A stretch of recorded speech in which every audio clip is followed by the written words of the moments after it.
Hello there, Whipper here, and today I'm going to be showing you a mod called the Open Blocks mod. And I know it doesn't sound like the most exciting mod ever, it's not really enticing saying open blocks, but it is really a cool mod and it's very innovative, and it's got a variety of different blocks that it adds, and these blocks have very varying functions, so it should be quite awesome to show this off. But anyway, the first one I'm going to show off is the Jaded Ladder, and the Jaded Ladder is basically a trapdoor with a ladder functionality to it, and this is been added to fix the problem that when you climb a ladder in vanilla and then try and get out of a trapdoor placed above the ladder, you can't because the trapdoor stops you climbing it. But you can go to the left like that and then close the trapdoor and then open it again and jump on top to get out, but that's really time consuming and you don't want to be doing that on a regular basis because you could just waste time. And the Jaded Ladder is very useful because it has a ladder ability. You can just go straight up the ladder and straight onto the trapdoor ladder, and there you go, you can just climb out like that easily. And then you can close it and it acts exactly the same as a normal trapdoor. So that's the Jaded Ladder. Really useful in survival, I can imagine, and I'm sure a lot of you will find a use to that because it's really cool.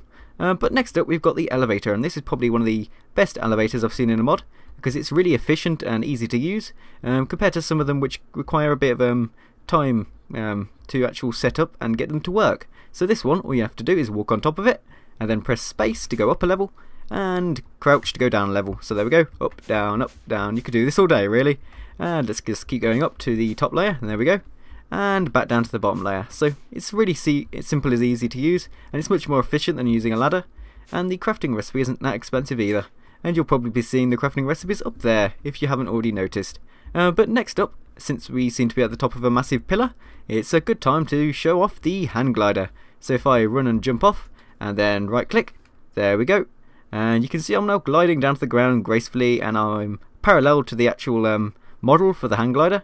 And the model for the hang glider has a really nice texture.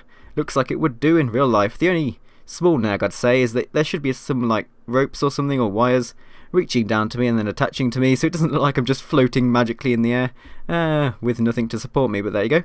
And also, just before I hit the ground, you can actually press crouch to speed up. So there we go. And now I nearly like dive bombed that sheep there, poor sheep. And you can see now, once I've landed, it's actually gone on my back, and every time I jump it will go up above my head again, which is a bit weird.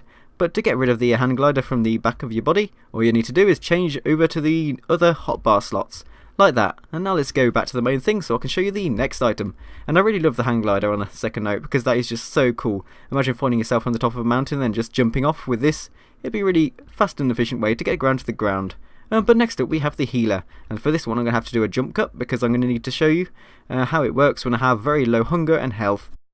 So you can probably guess what the healer is going to do, but you can see at the moment I have half health left, and normally I wouldn't regenerate, but as soon as I stand on top of this healer block, you can see my hunger's going up and my health bar's going up, as it's giving me regeneration on both my hunger bar and my health bar. So I'd probably say this is like the dispenser of Team Fortress 2 if you've ever played that game. So there we go, it's just like a heal block, and it's really useful.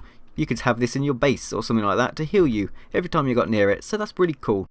So next up we have an item called the light box, and it looks like this, and you just place it down on the side of a block like that, and you can even place it on the floor if you really wanted to. And anyway, if we set it to night time, you can see that it's actually illuminating around it, and if I press this lever you can see it doesn't illuminate. It's basically like a light switch really, that is, so you can turn it on and off, and it's basically like a giant light, but it's a light with other features as well. So if I go in this chest here and retrieve this map from it, and then open the inventory of this light box and put the map in, you can see that the map is displayed on the light box. So it's basically like a way to illuminate your maps as well as place your maps on the wall to look at them. So you can have like a grid of these light boxes and put a map in each of them from different sections of your world, and then you could build up a massive map. But next up we have an item called the target, and you can see it looks like a target from archery or something like that. And anyway, now we're going to just get a bow and some arrows so we can actually show you what this target does. So say I shoot this target like this, I've got the central one, the yellow bit. You can see 3 of the torches lit up because the actual score you get on this archery board determines how long the redstone signal is carried. So you can see here, if I shoot the blue bit, well the red bit in that case, only one of the torches actually lit up, like that. And if I shoot the yellow bit, all of them light up. So yeah, and then there's 2 there because I got very close to the yellow bit, and depending on where you shoot this, you can see I shot in the blue bit there, and none of the torches lit up because I wasn't close enough to the bullseye. And there we go. So you can see it's a way of like counting your score when you're doing archery, which is really cool. And you could have loads of these in a row and have like an archery range and see who can get the best scores. In fact, you could probably link these up to a scoreboard using command blocks, and then you could like count the scores depending on which bit of this you hit. But I haven't got the time to figure that out because I'm not that clever. But there we go. So next up, we've got the tank. And the tank you can see here is basically a block that looks like this, and you can put any kind of liquid in it. Even liquids from other mods. It works with any liquid, even those from ones that aren't in vanilla Minecraft. And you can actually link these tanks together like this. So I've made a tunnel of tanks filled with water, so it's like an aquarium kind of thing, I suppose. But there we go, so you can just walk through this and it looks really cool. But anyway, to actually fill up these tanks, you just get yourself a bucket. I'm just going to put them here like this. There we go, I've got 3 buckets now. And you just right click on the tank and you can see some water's gone in the bottom. And you can just keep adding them until the actual thing's full like that. And there we go, it's now full. And to empty it, you just right click with the bucket. Now if we go to survival and do this, you can see that the bucket's filled up and I haven't got another bucket. But if I do it in creative, let me just put the water back in like that. You can keep taking water out like that, so you can just swap to creative. You want to get all the water out of one of your tanks.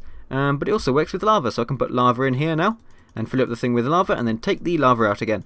And again, if you're in survival, you'd actually get a lava bucket and not just a normal bucket. The lava wouldn't just magically disappear, so don't worry about that. And just to show you that it works with water from other mods, let me just get a liquid poison bucket, because everyone likes poison. And you can see I'm now filling up this with liquid poison. So yes, if you wanted a liquid poison tank for people to just like jump in and die, yes, you could do that, but that'd be very evil. So there we go. That is the tank. And you can see you can make some really cool tunnels with this as well. You could even fill one with the lava. But there we go. Actually, I want to try something. What happens if you destroy one of these when it's filled with water?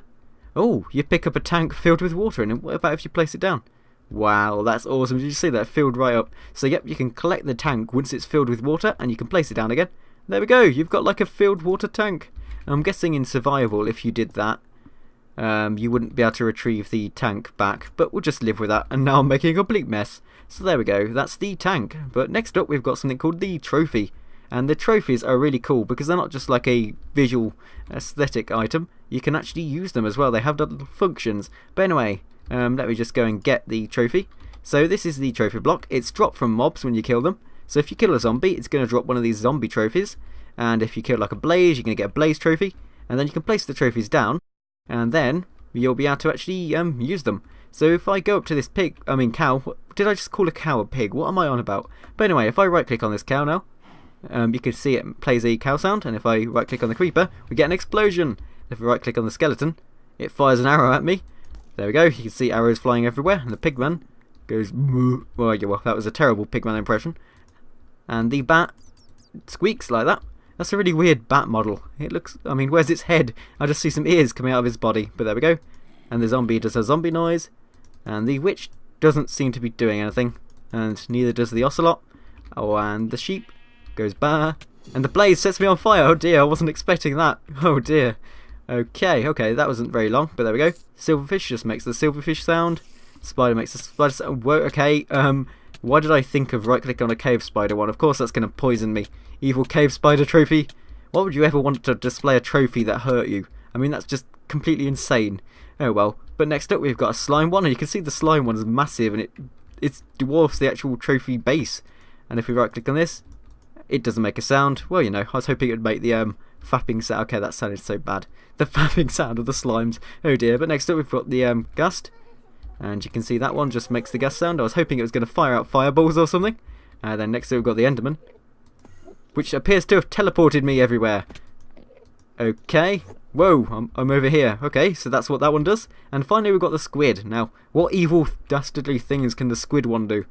Oh, yeah, suffocate me in water. Well, drown me in water, more like. Suffocate me in a wall would be the correct term for that one. And now we've got water everywhere. Yeah, thank you, squid, for ruining my world. That's very helpful of you, but there we go. So those are the trophies. That's not all the trophies. You can get the other mobs in the game as well, but I just couldn't go through them all because it's random when you place down the trophy block what you get. So that time I got a chicken, and that makes a chicken sound, and some other times you get something else. But let's go back to creative, and now I'm going to be showing you the next item, which is the flags. And the flags, you can see, come in a multitude of different colours. And to place them down, you just look in the direction you want the flag to face, like that way. and it will place down in that direction facing that way. So if I face down in that way, it's going to face that way, and like that. And if you want a different colour of flag, don't worry about having to craft it with different colours of wool. You don't have to do that. All you have to do is look in the air and then right click, and now I've got a blue flag and a red flag, and this does work in survival as well, so don't worry about it just being a creative only feature.